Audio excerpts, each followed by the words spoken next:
আমার বক্তব্য রাখতে চাই না, কিন্তু একটি কথা বলতে চাই যে আজকে 18 বছর হয়ে গেছে আমার বাবা চলে গেছে।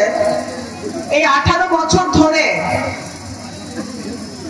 যারা নগরকান্দা সালতায় আমার বাবার আদর্শকে ধরে রেখেছে, বিএনপির আদর্শকে ধরে রেখেছে, ধানের শীষের আদর্শকে ধরে রেখেছে, শহীদ রাষ্ট্রপতি জিয়াউর রহমানের পথে পথ চলেছে, জনাব তারেক রহমানকে নেতা মেনে যারা দিনের পর দিন আন্দোলন করেছে দেশনেত্রী গণতন্ত্রের মাতা বেগম খালেদা জিয়ার জন্য, ওনার নেতৃত্বে যারা দিনের পর দিন বছরের পর বছর যারা আন্দোলন সংগ্রামে ছিল, যারা দল ছেড়ে যায় নাই, যারা এম ওবায়দুর রহমানের আদর্শ ছেড়ে যায় নাই, তাদেরকে আমি আজকে বিশেষভাবে স্মরণ করছি, সালাম জানাচ্ছি এবং তাদের অবদানকে আমি আজকে স্মরণ করছি।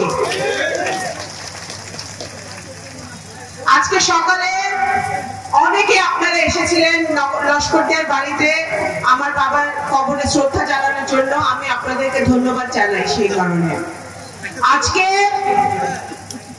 আমার বাবা নাই, উনি মুক্তিযুদ্ধের সংগঠক ছিলেন, মুক্তিযুদ্ধের জন্য কাজ করেছেন, কিন্তু গণতন্ত্রের জন্য সংগ্রাম করেছেন, গণতন্ত্র প্রতিষ্ঠার জন্য স্বৈরাচার বিরোধী আন্দোলনে উনি ভূমিকা রেখেছেন। বাংলাদেশের জনগণ, বিশেষ করে নগরকান্দা সালতার মানুষের জন্য উনি মৃত্যুর আগ পর্যন্ত করে গেছেন। আমি এটা সাক্ষী, আপনারা সকলে এটা সাক্ষী। উনি দল দেখেন নাই, মত দেখেন নাই, ধর্ম দেখেন নাই, বর্ণ দেখেন নাই, গোত্র দেখেন নাই, উনি সবার জন্য, যার বাড়ি নগরকান্দা, যার বাড়ি সালতা, যার বাড়ি ফরিদপুর, তারই স্বাক্ষর মাপ ছিল আমার বাবার জন্য, সেটা আপনারা সকলে জানেন।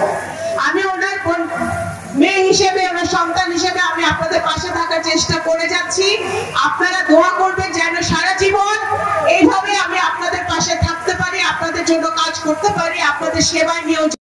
আগামী দিনে আমাদের ভারপ্রাপ্ত চেয়ারম্যান জনাব তারেক রহমানের নেতৃত্বে, দেশনেত্রী বেগম খালেদা জিয়ার নেতৃত্বে আন্দোলন সংগ্রামে যেই ডাক আসবে, সেই ডাকে সাড়া দিয়ে আমরা ঐক্যবদ্ধভাবে মাঠে থাকবো। আজকে অন্তর্বর্তীকালীন সরকারকে প্রতি আমাদের আহ্বান থাকবে, আপনারা এই দেশের একটি ক্রান্তিকালে আপনারা দায়িত্ব গ্রহণ করেছেন, আপনাদের উপর বাংলাদেশে এবং আন্তর্জাতিকভাবে সকলের ভরসা আছে। আপনার সকলে চায় যে আপনারা সার্থক এবং সফল হন।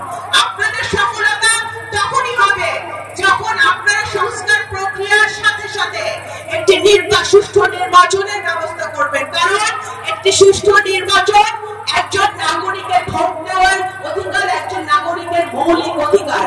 এটা সংস্কারের একটি অংশ যেটা শেখ হাসিনা ধ্বংস করে দিয়ে গেছে। আজকে সংস্কারও চলতে হবে, কারণ সংস্কার, বাংলাদেশ জাতীয়তাবাদী দল প্রথম সংস্কারের কথা বলেছে বাংলাদেশে। বাংলাদেশ জাতীয়তাবাদী দল অবশ্যই সংস্কারের পক্ষে এবং সংস্কার চালিয়ে যেতে হবে, প্রত্যেকটি প্রতিষ্ঠানে সংস্কার করতে হবে।